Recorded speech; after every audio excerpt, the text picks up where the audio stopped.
Shalom and welcome to the Middle East Report. In this programme today, we'll be looking back at some of the incredible events that shaped 2017 when it comes to Israel and the Middle East.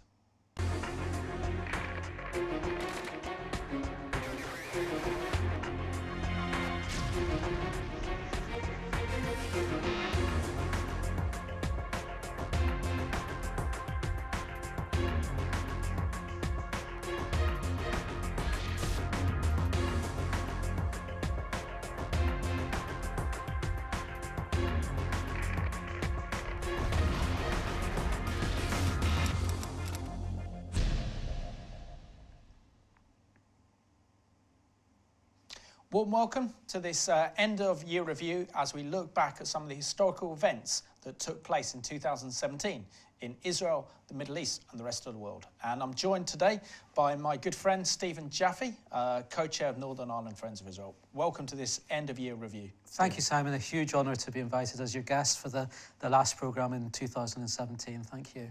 Pleasure. Should we start, before we break down some of the key news events that happened in Israel and the Middle East and the rest of the world in 2017, what are some of the interesting or profound news events that you've noticed in 2017 that are significant? Well, I think the key story is Jerusalem. When you think that we started off the year with a United Nations Security Council resolution, drafted, by the way, by British diplomats, which in effect said that East Jerusalem was occupied territory, that Israel had no right to be anywhere in terms of the old city or the Western Wall. From that low point, we end the year with Jerusalem being recognized as the capital of Israel by what is still the strongest power on earth, the United States of America. So I think Jerusalem is at the center of what has taken place in 2017.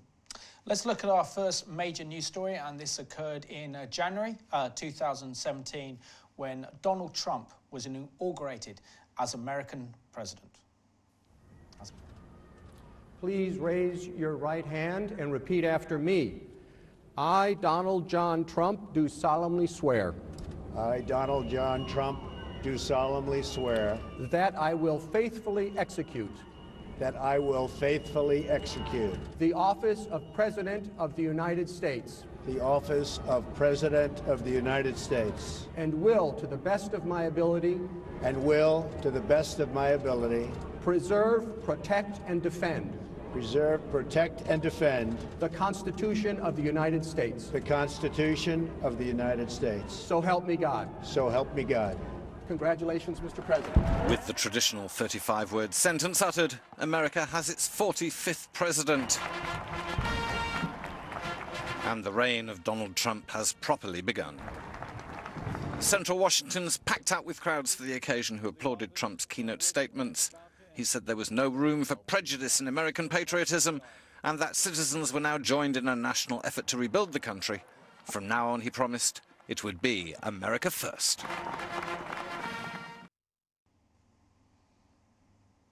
And certainly President Donald Trump has had a big impact on the Middle East and on Israel as well. We're almost into a year into Donald Trump's first presidency. What do you think the impact that he's had on Israel and the Middle East has been? Well, I think we're ending the year with his recognition of Jerusalem as being the capital of Israel. That's a major, major step forward. We know that there's been a lot of diplomatic work going on in the background. Jared Kushner, who's his son-in-law, has been in the region a lot. I think a huge turnaround from the time of Barack Obama as president, where the relationship between Israel and the States was going through a bad period. I think there has been a change in atmosphere, a change in language coming from the United States, and that can be attributed to the change in the president. And also what Donald Trump, I think, has brought in terms of his presidency is that he's wanting to restore America as it was in the 1950s, but also has ended this period in which President Obama was in power of using soft power. He's now wanting to revert back to hard power in terms of exerting American power and influence in the world. And we've seen that with North Korea, we've seen that with dealing with dictators like Iran and others. Do you think that these actual hardline policies will have an impact? Well, I can certainly say that there's a difference. If you look at the Middle East, America was absent in Obama's period. It was trusted not by its enemies and not by its friends.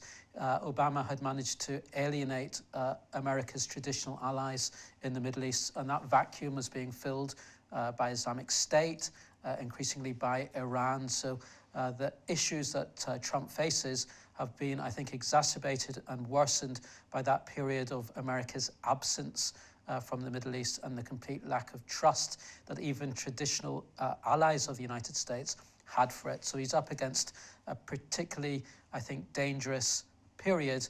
But yes, there has been a massive shift in America's perception in the region. And one of the biggest news events to occur in February of 2017 was Iran testing its intercontinental ballistic missiles in breach of the Iran deal. The Iranian government has carried out a medium-range missile test launch. According to US officials, it took place on Sunday at a site east of Tehran. The missile was one which had been previously tested. The White House says it's investigating whether the launch violates a United Nations resolution calling on Iran not to carry out activities related to ballistic missiles capable of delivering nuclear weapons. In 2015, Tehran agreed to strict constraints on its atomic program in exchange for an end to economic sanctions that had throttled the nation's economy. It's a deal which President Donald Trump has called the worst ever negotiated.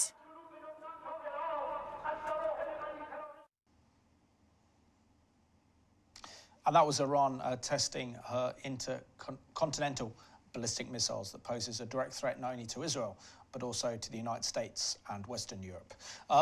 We have to discuss Iran because if we go back a decade when Iran, as president, was Ahmadinejad, as president, he threatened to wipe Israel off the map. He denied the Holocaust. And yet, even today in 2017, Iran is still the leading state sponsor of international terrorism and still poses a real danger to Israel. And it seems as if President Donald Trump has really woken up to this danger.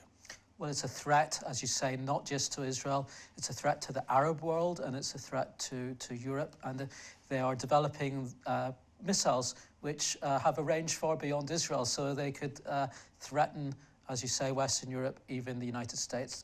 Iran is occupying 4 Arab capitals as we speak: Damascus, Beirut, Baghdad, and in Yemen. So this is an expansionist power. It's very ambitious.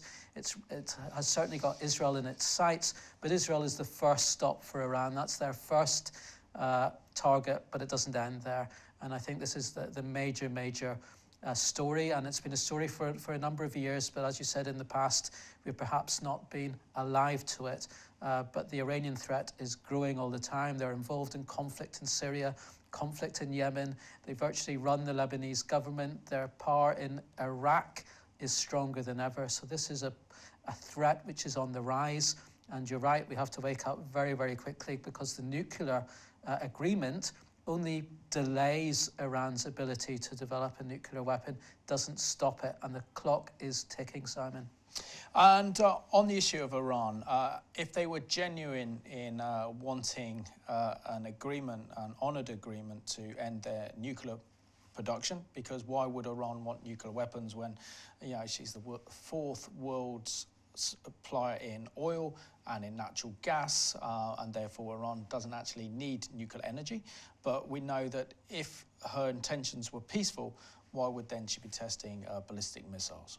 Well, there is no answer to that, Simon. You're absolutely right.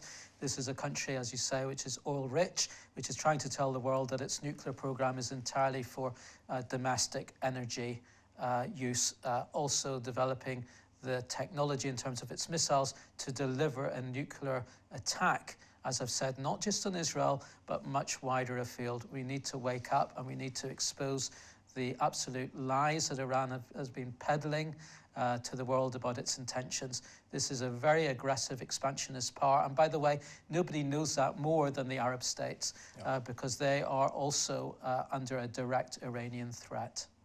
And now moving on to March 2017, this is when we see that Israel came under attack from missiles fired from Syria into Israeli territory, in which Israel responded with airstrikes.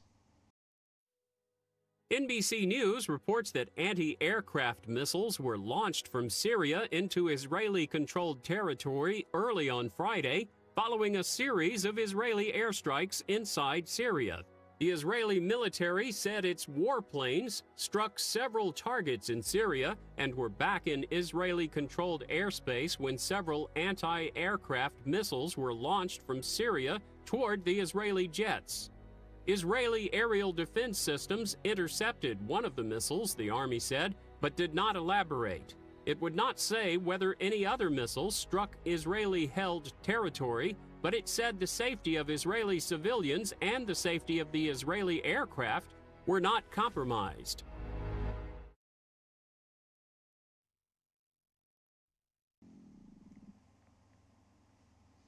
And Stephen, is one of Israel's major security concerns is the deteriorating civil war that we're seeing and the war that's gone on in Syria now for really since 2011, which has gone on far too long.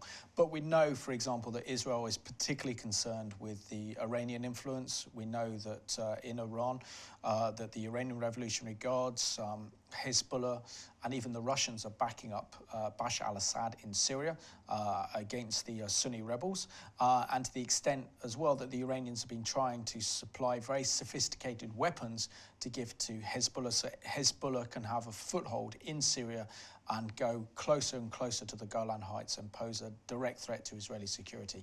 And Israel won't tolerate this, will they? Well, I think looking ahead to 2018, I think this is probably Israel's greatest concern, and the biggest possibility of conflict erupting would be, as you say, this Iranian influence in Syria and Lebanon, with Hezbollah having more missiles facing Israel than exists in NATO. Think about that. They have got hundreds and thousands of missiles which they could fire at Israel. This is by far and away its biggest threat, which Israel will face in the year ahead. And definitely this is a thing that we need to look very, very closely at come 2018. Also in March 2017, we saw Islamic terrorism come to London, in which an ISIS terrorist drove his truck and murdered 4 people on Westminster Bridge and also stabbed a policeman, but injuring 20. Let's have a reminder of the Westminster terrorist attack. 4 people have been killed and at least 20 injured in London after a car ploughed into pedestrians and an attacker stabbed a police officer near the Houses of Parliament. Among the dead, the policeman who was stabbed, 2 pedestrians hit by the car on Westminster Bridge, and the attacker.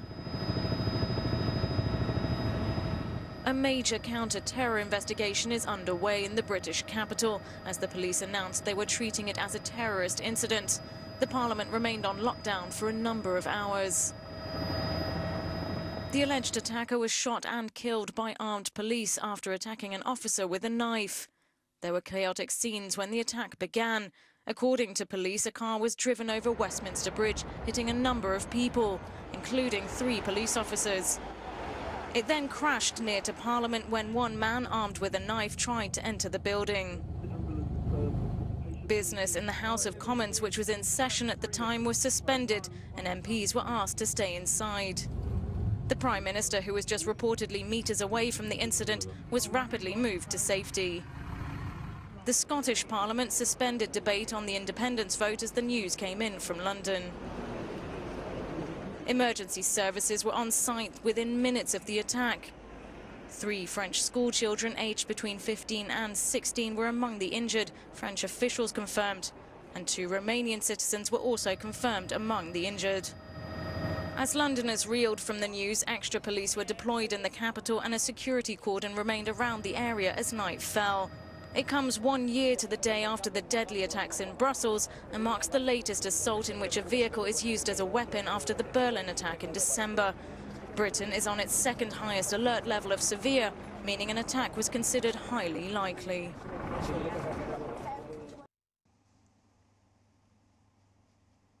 And 2017 was the year that Britain faced an unprecedented wave of Islamist terrorist attacks, the third that would take place this year. Now, when we see the horrendous Westminster terrorist attack, this is a reminder of the similar attacks that took place a few years ago by the Palestinians against Israel, particularly starting in 2014, in using cars as weapons and also using knives in carrying out a number of stabbings. Was this the year that London woke up and Britain woke up to the danger posed by ISIS and Islamist terrorists? It was certainly the year that it was rammed home to us what Israel has faced over a number of years. As you say, the use of vehicles, random stabbings, didn't just impact on London, but other European cities as well. Have we woken up? Not entirely sure. Not entirely sure. I think there's still a reluctance on the part of governments and politicians to wake up to the consequences of that and how they're going to actually face this terror threat down. Israel passes a lot of security information to the West. Prime Minister Netanyahu has said that Israel's cooperation in terms of intelligence has saved lives, and this is something which I think we need to learn from, is how the Israelis have dealt with that wave of terror which struck them, as you say, a couple of years ago. If you look now, the number of terror attacks in Israel is actually in decline this year in comparison to previous years. We still had some horrible attacks, including the death of a British student this year in Jerusalem, but much fewer attacks than in previous years. Let's see how Israel dealt with it and see how we can replicate that here in the West. Absolutely, and we also saw that terrorism came to Egypt with an attack on a church in which ISIS killed over 45 people, celebrating Palm Sunday in Egypt. The Palm Sunday terror attacks in Egypt are raising fears this morning of what could be next from ISIS at the beginning of a week of great religious significance around the world as Jews mark Passover and Christians prepare for the Holy Week of Easter. The choir was singing when the bomb went off. The cameras in the church knocked out, but the sounds of chaos and screaming could still be heard. ISIS was quick to claim responsibility for the 2 suicide attacks on Christian Coptic churches in Egypt. More than 40 worshippers were killed and at least 100 more wounded. Surveillance footage shows the alleged bomber at the second church in Alexandria as he first tried to enter the church gate without going through the metal detectors. As a guard points him back, he detonates his suicide bomb vest. Leaders around the world deplored the Palm Sunday attacks, with Pope Francis at the Vatican asking God to convert the hearts of those who spread terror, violence, and deaths. So in the wake of Thursday's strike in the U.S., Secretary of State Rex Tillerson told George on This Week that defeating ISIS remains America's foremost goal in Syria. Our priority is first the defeat of ISIS, remove them from access to the caliphate, because that's where the threat to the homeland and to so many other homelands of our coalition partners is emanating from. In Sweden, in the aftermath of the Friday truck attack in a Stockholm shopping district that killed 5 people, there are reports this morning that the suspect, now under arrest, had been under investigation for possible ties to extremist groups, including ISIS. And in Oslo, Norway this morning, after a police robot was brought in to detonate a possible terror bomb, authorities are trying to determine if there is an ISIS connection to the alleged bomb maker, a 17-year-old Russian who was seeking asylum. And sadly, Christians and Coptics throughout the Middle East have been rocked by the wave of Islamist terrorist attacks, certainly ever since 2003 with the fall of Saddam Hussein's regime. Sadly, we're looking at a situation where Christians are minorities across the Arab world, and yet what we're seeing is an unprecedented persecution against Christians. And the only place where Christianity is actually growing in the Middle East is Israel. What does that say about the region? Well, I think the region is in huge turmoil. Israel is a kind of an island of stability where the Christian community is safe and, as you say, growing. But when you look outside of its borders to the neighboring countries, and it's a period of unprecedented martyrdom in the Christian faith. It is horrific, and I think it's for the Jewish community actually to stand by Christians and encourage them in their stand for Christians living in the Middle East.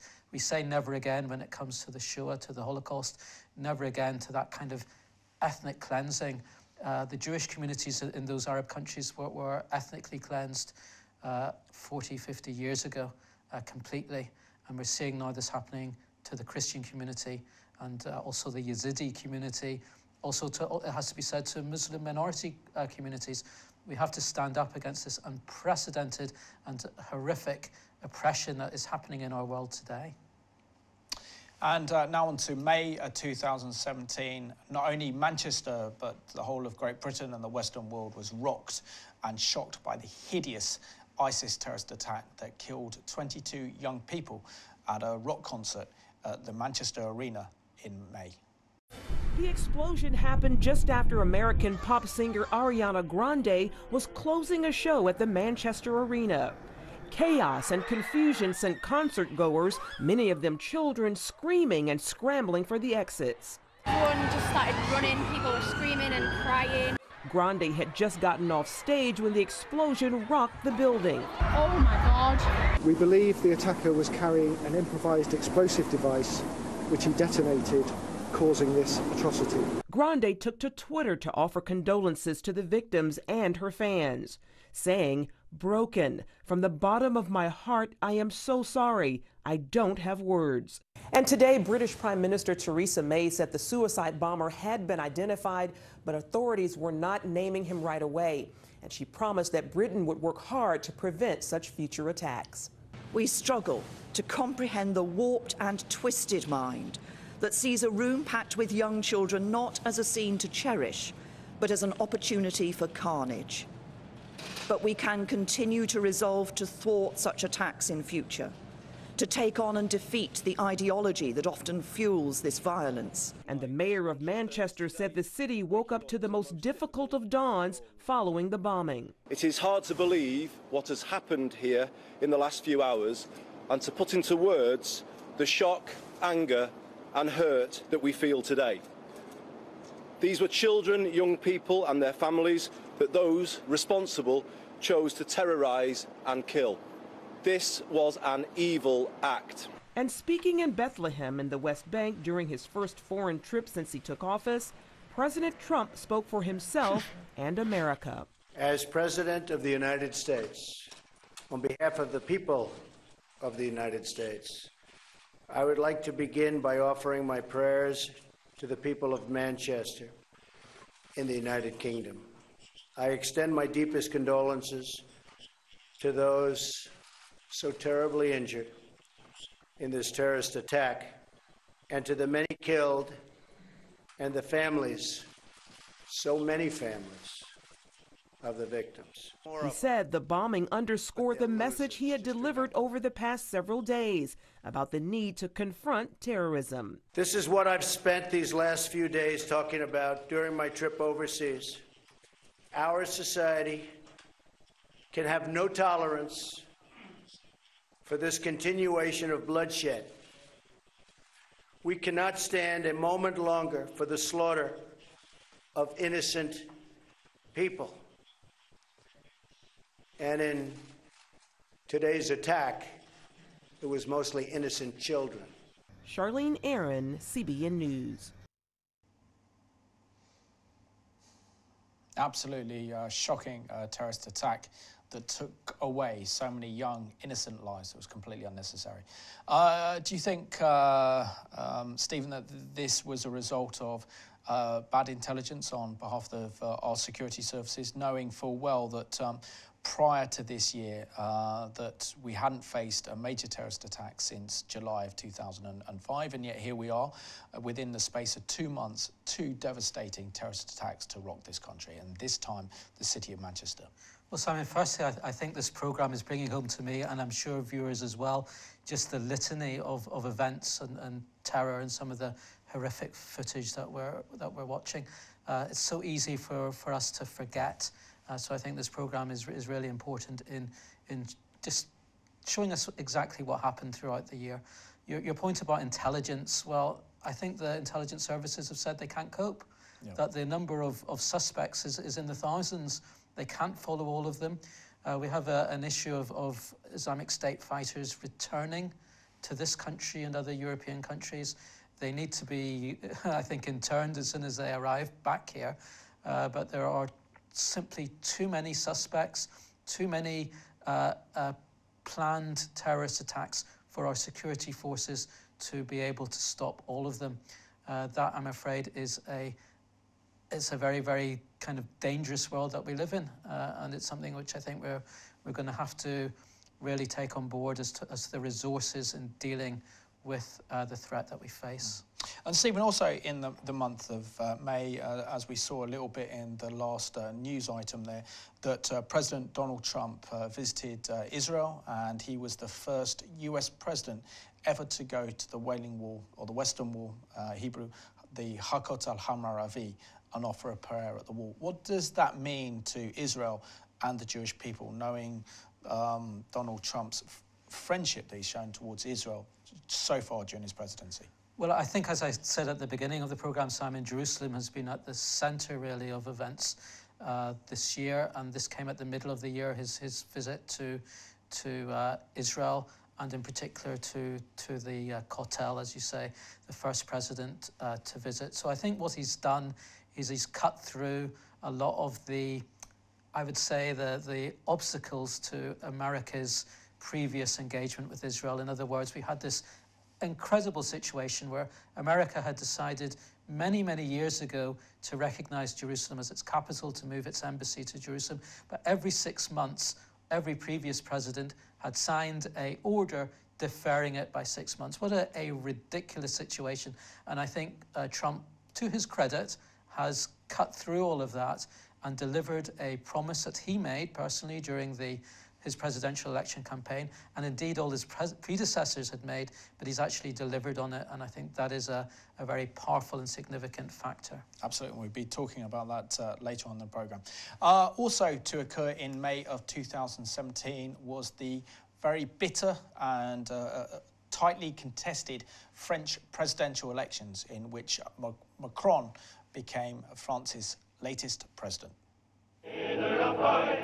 France's incoming and outgoing presidents have attended a ceremony marking the end of World War II in Europe. Emmanuel Macron, who served in François Hollande's government, won an emphatic victory over the far-right's Marine Le Pen in Sunday's election. At 39, the centrist will now become France's youngest leader since Napoleon. It was a very difficult and violent campaign, says this woman in Paris. I didn't like it the whole way through, but I'm happy with the result because we blocked the Front National, and that's what mattered to me. I didn't want the country run by extremists. Now, when it comes to Mr. Macron's plans, I don't know between what he says and what he'll do. This man gives the thumbs down to the former investment banker's victory. High finances won. We have someone who's going to break up society. Tomorrow we could see part of the population getting poorer. Tactical voting was a con trick. It made hostages of us. Macron won with over 66%, although many did vote tactically to keep Le Pen out. A quarter of voters stayed away from the polls, and more than 4 million people spoiled their ballot papers. Our correspondent says we know the name of the next tenant of the Élysée Palace. All eyes now turn to the Bourbon Palace, home to the National Assembly. Who will fill its seats? Will Emmanuel Macron have a majority to govern? We'll know in a month's time after the parliamentary elections. Before then, a new political campaign is beginning. Olivier Peggy à Paris pour Euronews. And that was the French presidential election with Emmanuel Macron becoming France's latest president. I have to ask you, Stephen, on this one. The issue I want to raise with this one really is that during this election, we really saw the rise of the far right, particularly with Marine Le Pen, defeating so many different other presidential candidates to be in that runoff with Emmanuel Macron and winning over 20% of the vote. Aren't we what we're seeing across Europe now is the revival of the neo-Nazi movements, and should this not be something that we should wake up to? Well, it has been a feature not just in France. I mean, I was going to say in Germany, in the Reichstag, we have a far-right party that believes that Germany's military record during the Second World War contains much to be praised. That's the far right in Germany. In Austria, we've seen the rise of the far right.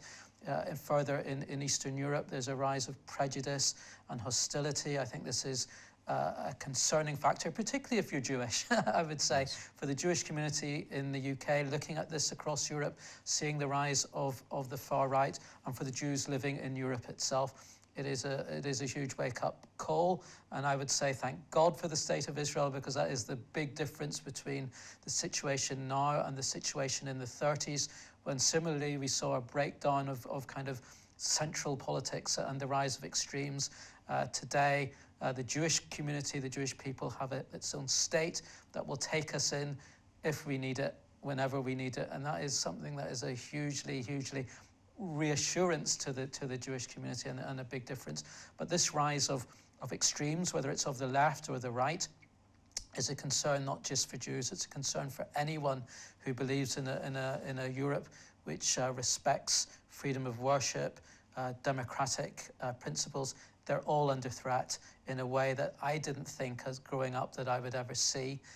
This kind of rise of intolerance across the continent. Really, have we learned anything from the lessons of the past?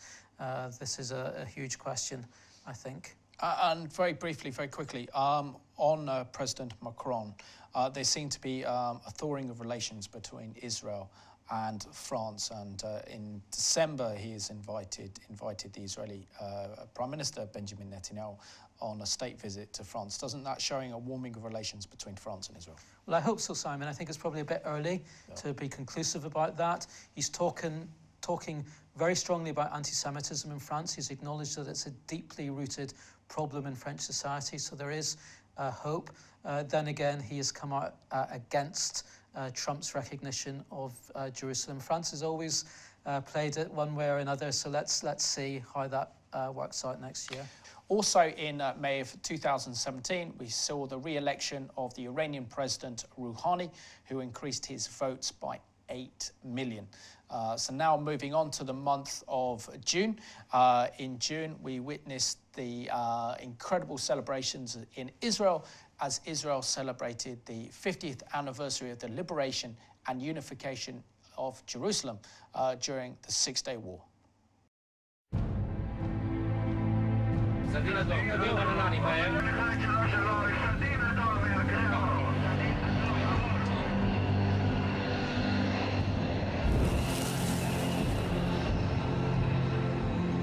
הטייסים שלנו החלו לחזור מגיחותיהם. ההצלחה של חיל האוויר נראית בינתיים גדולה מכל המשוער. בשעות הבוקר המוקדמות של היום מתחוללים קרבות עזים בין כוחות אוויר ושריון מצריים שנעו לעבר ישראל לבין כוחותינו שיצאו לבלום אותם.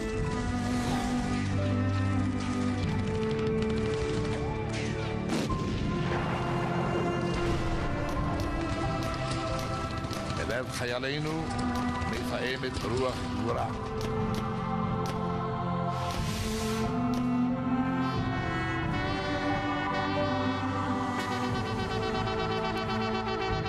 מכל הצדדים אנו שומעים דיווחי התקדמות מהירה וללא תקלות. אנחנו בתוך העיר העתיקה. אנחנו בתוך העיר העתיקה.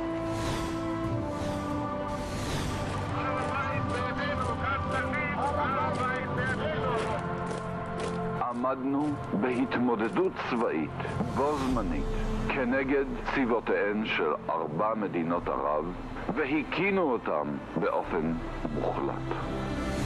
אנו עם קטן אך אמיץ, רודף שלום אך נכון להילחם על חייו וארצו.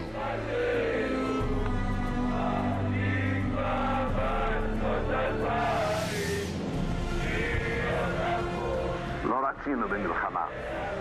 עשינו כל שביכולתנו כדי להרתיע וכדי למנוע אותה. נלחמנו על חיינו בארץ ועל קיומה של מדינת היהודים.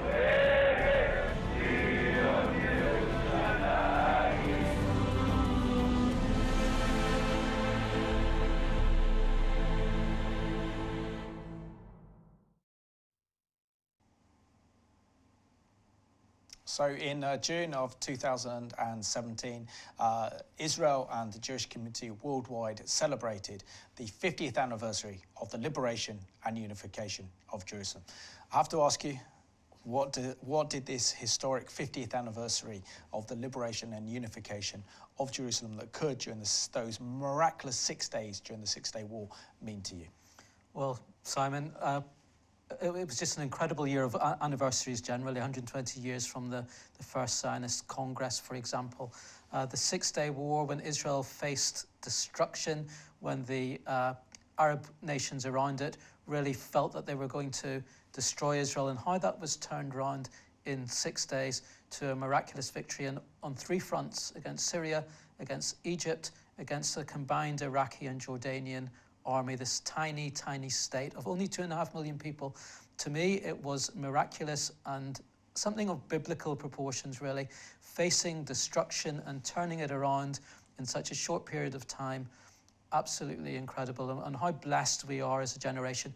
I know that, Simon, you and I have visited Jerusalem only in the last few days. How blessed we are we can get on a plane and within 5 hours we can be in the holy city of Jerusalem, where freedom of worship for you as a Christian, for me as a Jew, for people of all faiths. We should never take that for granted, and that is a consequence of that time 50 years ago when Israel liberated the city of Jerusalem. Incredible. I couldn't have said it better myself. And also what occurred in June of 2017, again, sadly, London was hit by another devastating terrorist attack, this time London Bridge, in which terrorists stabbed a number of people on a night out. Absolutely horrific. But also we had a general election in this country in which Theresa May won, but she lost her majority, and we saw the political rise of Jeremy Corbyn and his Labour Party. It was a gamble that appears to have backfired.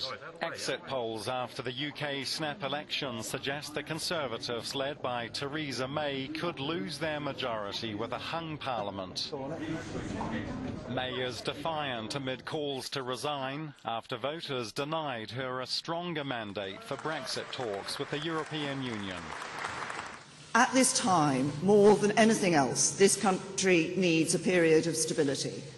And if, as the indications have shown, if this is correct, that the Conservative Party has won the most seats and probably the most votes, then it will be incumbent on us to ensure that we have that period of stability, and that is exactly what we will do.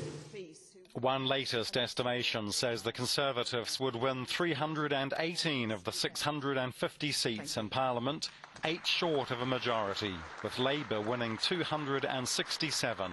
That result would produce a hung Parliament and a potential political impasse just days before the Brexit talks are due to begin. That brings our...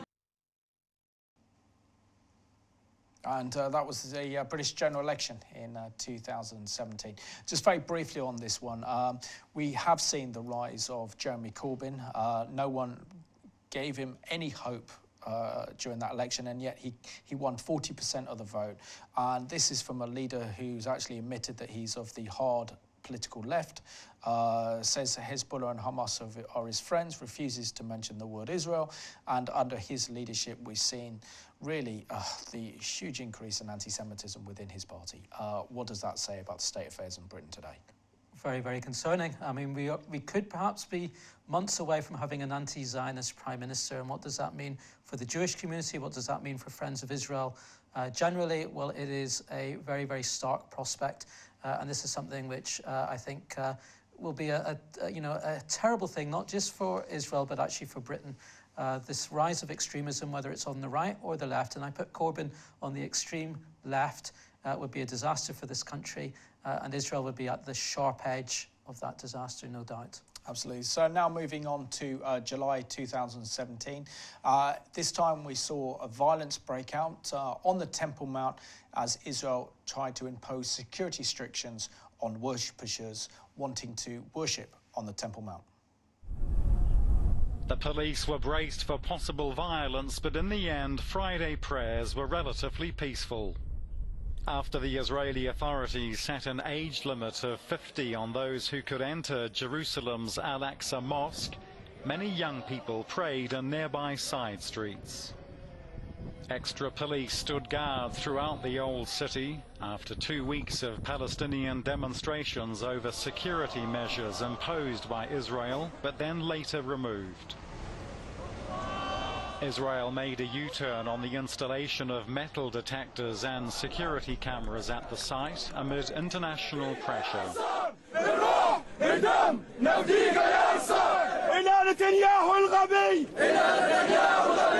Officials say there were brief clashes on Friday with some protesters, but on the whole there was no serious violence.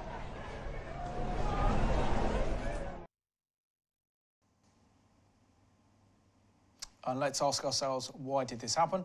Because of a stabbing of an Israeli police officer up on the Temple Mount. I mean, the Temple Mount is, it's absolutely ridiculous that Israel has sovereignty in Jerusalem, and we celebrated 50 years of Israeli sovereignty and unification of Jerusalem, the eternal capital of the Jewish people. And yet Jewish people are not welcome up on the Temple Mount, which is considered the Holy of Holies. And yet we see that any slight change in the status and just increasing security in order to protect those who want to go up breaks out in riots. What does that say?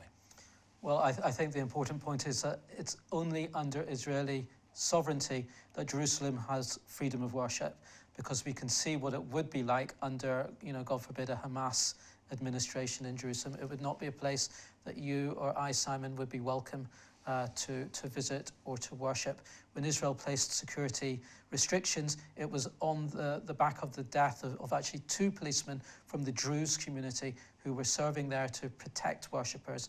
Jerusalem is a place of freedom of worship, and that is only because Israel has control there. And also, this has been a great year for the Israeli Prime Minister, Benjamin Netanyahu.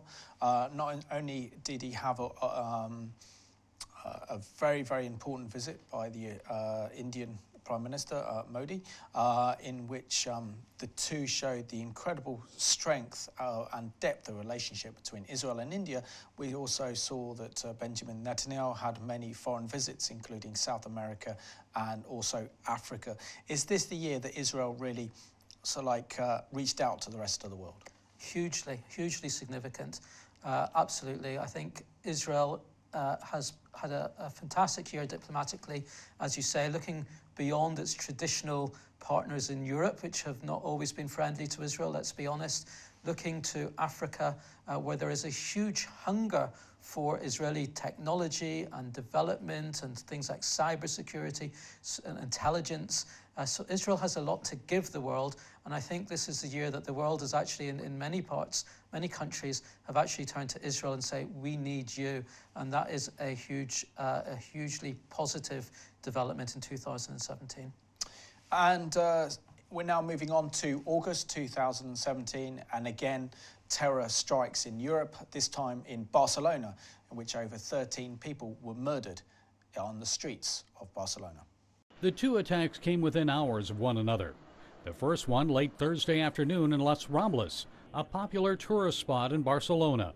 I didn't see any of the bodies or anything, or the driver, but I caught it out of the corner of my eye and heard it right behind me. Police arrested 2 men. One of them was Moroccan Driss Al-Kaber, who allegedly rented the van used in the terrorist attack. The driver of the vehicle was still at large. A second attack early Friday morning 70 miles away in Cambrils. Another pedestrian attack along a boardwalk. This time 6 people were injured before police gunned down the terrorists. All 5 of them were wearing fake suicide vests, and investigators say they were also planning some kind of gas attack. The CIA reportedly informed Spain 2 months ago that Las Rambles was a target. The warning came after jihadists said they planned to spread terror to popular Mediterranean tourist spots. Police say the 2 incidents may have been linked to an explosion in another Spanish city on Wednesday. Spanish authorities say some of the injured in the Barcelona attack are in critical condition, so unfortunately the death toll may rise. Also in the month of August, we saw that the Iranian nuclear deal came under incredible scrutiny, in which President Donald Trump discussed pulling out of this agreement.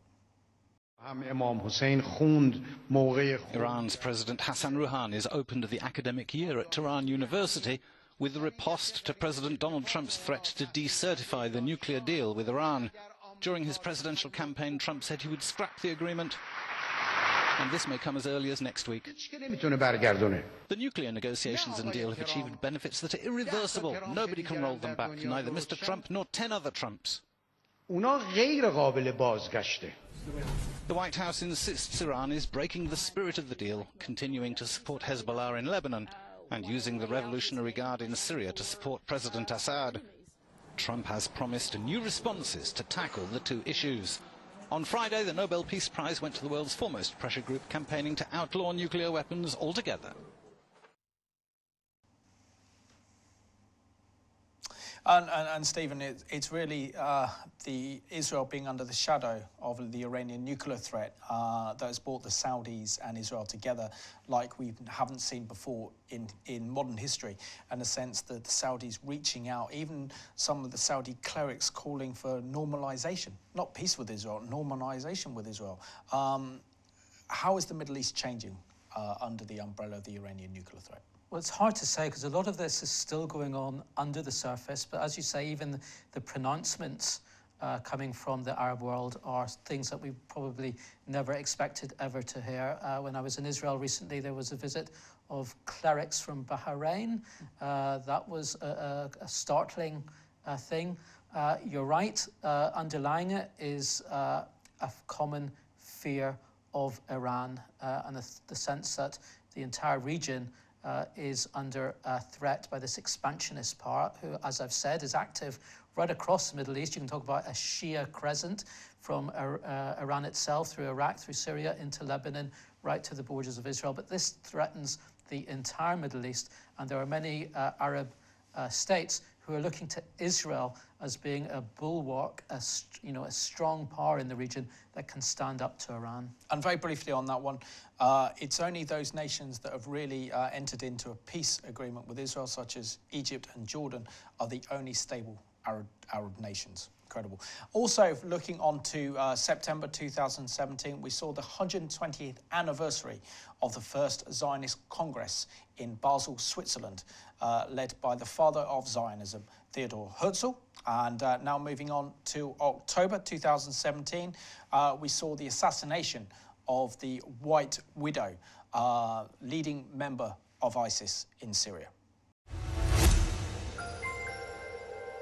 A terrorist known as the White Widow has reportedly been killed by a US drone strike near the Syria-Iraq border. The White Widow is a British woman named Sally Jones, who joined ISIS 4 years ago. According to The Sun, US intelligence officials have informed their British counterparts that Jones was likely killed in June. It is also possible that her 12-year-old son, Jojo, was killed in the same airstrike. As of this recording, US officials have not confirmed those reports. Jones was once part of a British punk band, but in recent years she's been known as the country's most wanted female terrorist. The 50-year-old is infamous for using social media to recruit women to join IS and to persuade UK-based extremists to carry out attacks. However, Jones's social media accounts have reportedly been silent for months.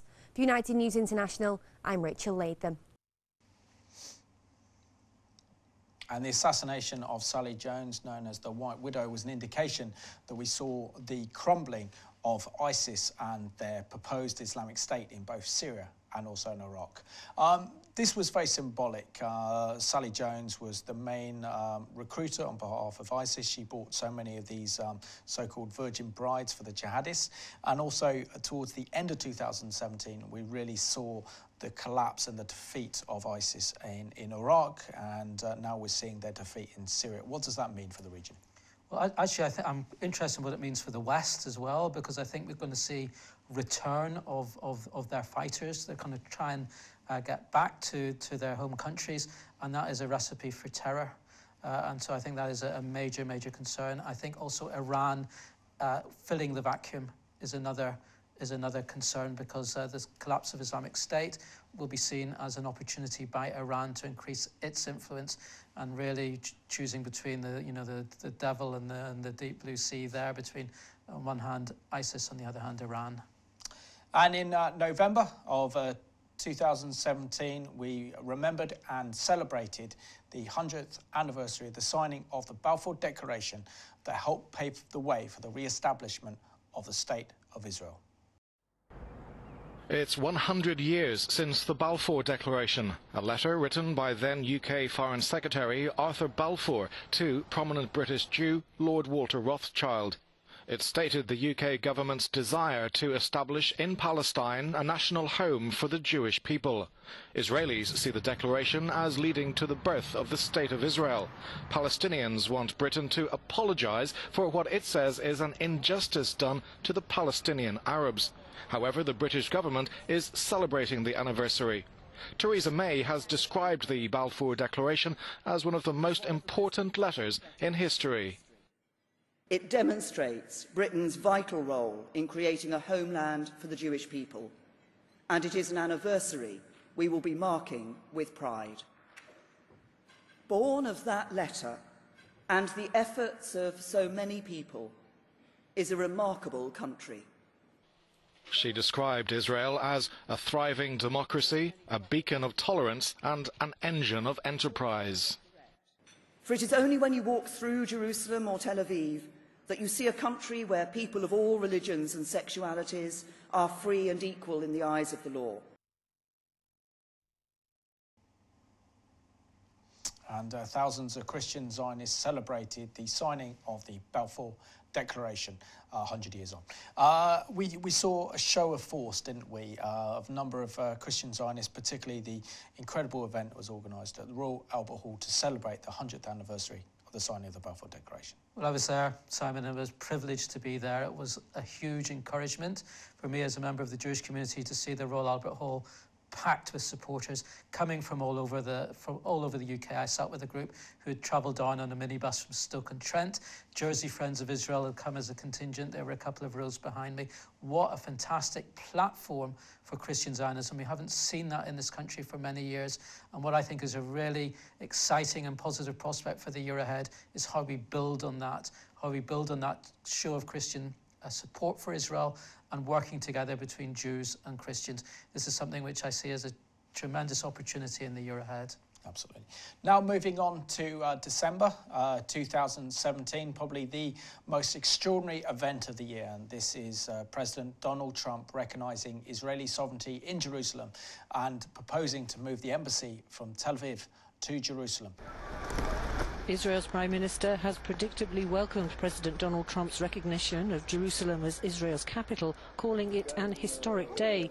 In a statement, Benjamin Netanyahu said that Israel was profoundly grateful and called Trump's pronouncement an important step towards peace. I call on all countries that seek peace to join the United States in recognizing Jerusalem as Israel's capital and to move their embassies here. I also want to make clear there will be no change whatsoever to the status quo at the holy sites. Israel will always ensure freedom of worship for Jews, Christians, and Muslims alike. President Trump, thank you for today's historic decision to recognize Jerusalem as Israel's capital. But Palestinian President Mahmoud Abbas described Trump's move as being tantamount to the United States abdicating its role as peace mediator. These deplorable and unacceptable measures deliberately undermine all peace efforts and proclaim that the US is abandoning the role of sponsor of the peace process that they have played over the past decades. He went on to accuse the American administration of violating the international consensus. Meanwhile,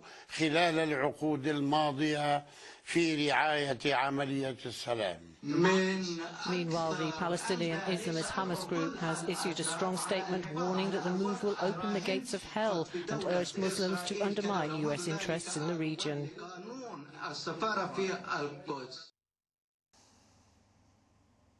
And that's a fantastic way to end this programme. The US embassy moving from Tel Aviv to Jerusalem and American recognition of Israeli sovereignty over their eternal capital. Stephen, thank you so much for being my guest on this special news review of 2017. A huge pleasure, Simon. Thank you so much. What a year. and what a year ahead. Please God, a year of peace. Thank you.